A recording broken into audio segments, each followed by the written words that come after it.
This Sunday's readings speak to our mission at St. Patrick's as a church in the city.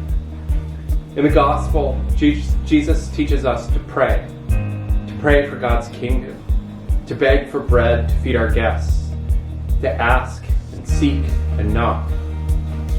But in our reading from Genesis, Abraham teaches us a special kind of prayer. Sodom and Gomorrah are so far from God that they face destruction. But Abraham and his family embed themselves in the city.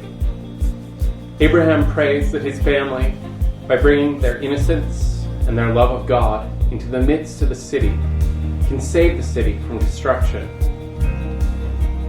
St. Patrick's is kind of like Abraham's family in the city. Now, our reading from St. Paul gives a richer picture of sin and righteousness than Sodom and Gomorrah.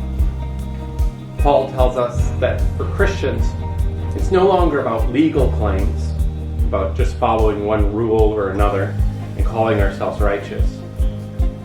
Rather, for us at St. Patrick's, it's about being buried with Christ in baptism, learning the power of his resurrection to transform our lives, staking everything on Christ and his cross. Sodom and Gomorrah is a distant image of the spiritual transformation to which we're called. And Newark is not just Sodom and Gomorrah. There are many points of light in our beautiful city, many churches and places of worship that join with St. Patrick's in crying out to God, many people fighting for the power of love.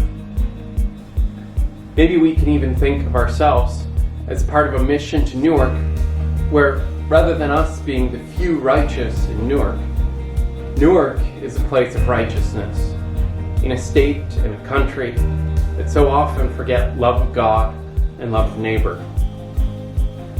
Our call to the poor and our call to love God's people make our mission in New Jersey's biggest city a special place of union with Christ. So it's not quite like Abraham in Sodom and Gomorrah, but I think St. Patrick's should relish our mission to the heart of the city, our place among the poor of Newark and the glorious diversity of our parish, historically black and welcoming immigrants from every continent. It's kind of like Abraham's call to hide in the middle of the city and pray that our presence here might bring salvation to many. Let us pray for God's kingdom to come, for bread to feed our hungry visitors. Let us ask and seek and knock.